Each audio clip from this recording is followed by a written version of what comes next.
मतदान कुछ कम रहा 2-3 चरण में।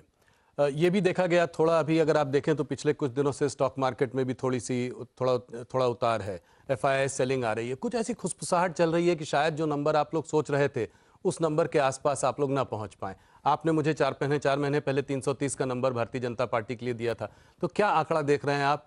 क्या इसमें कुछ भी सत्य है कि मतदान कम होने की वजह से ओवर कॉन्फिडेंस बीजेपी में आ गया है, घर से जो है वर्कर और कार्यकर्ता आपके बाहर नहीं आ रहे हैं? इस नैरेटिव को आप कैसे देख रहे हैं? सबसे पहले तो मैं स्पष्ट कर दूं कि 330 का जो मैंने आंकड़ा आपको दिया था वो था before our alliances with JDU, जी, before our alliance with Chandrababu Naidu's TDP and before any alliance in Tamil Nadu. जी तो ये है मेरे ख्याल से सितंबर अक्टूबर की बात होगी। जी, बहुत 4-5 महीने पुरानी बात। उसके बाद ये सब डेवलपमेंट्स के बाद ये आंकड़ा बढ़ते ही गया है जी।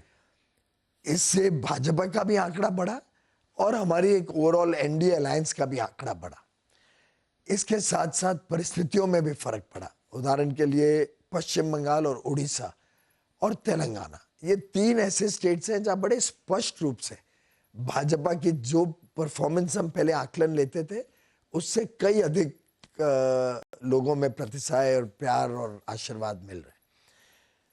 केरल, तमिलनाडु, आंध्रा, हम लगभग समझते थे कि बीजेपी का नंबर कुछ नहीं आएगा वहां पे। अब ये तीनों स्टेट्स भी बड़े प्रॉमिसिंग लगने लगे। केरल और तमिलनाडु में अकाउंट खुलेगा इस बार? हाँ, इस बार अवश्य खुलेगा, वो तो लगभग सभी लोग मानते हैं।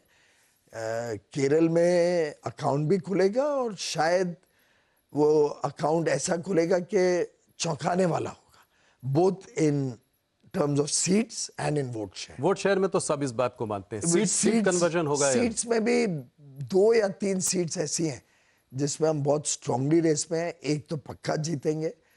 तो मुझे लगता है कि तमिलनाडु नहीं, केरल की बात करें। तमिलनाडु भी लगभग ऐसी स्थिति है, 2 तो जीतेंगे और 4-5 में हम अच्छी रेस। और अगर पूरा साउथ देखें जहां पे करीब मान लीजिए लगभग 130 सीटें हैं, तो उसमें पूरा साउथ देखिए तो एक जमाने में हम 3-4 स्टेट्स में लगभग ना के बराबर थे जी। और आज हम अकेली पार्टी है जो हर स्टेट में प्रेजेंट है जी।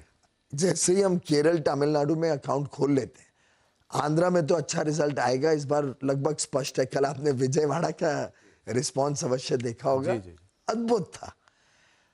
फिर तेलंगाना में जो स्थिति बनते जा रही है उसमें हमारी we are far ahead of the opposition और even of the ruling party there now.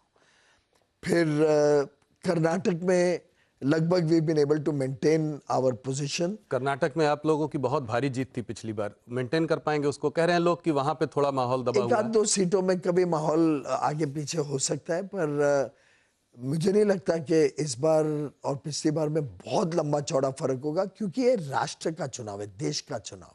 लोगों को ध्यान में है कि इससे देश का नेता चुना जा रहा है, देश की सरकार।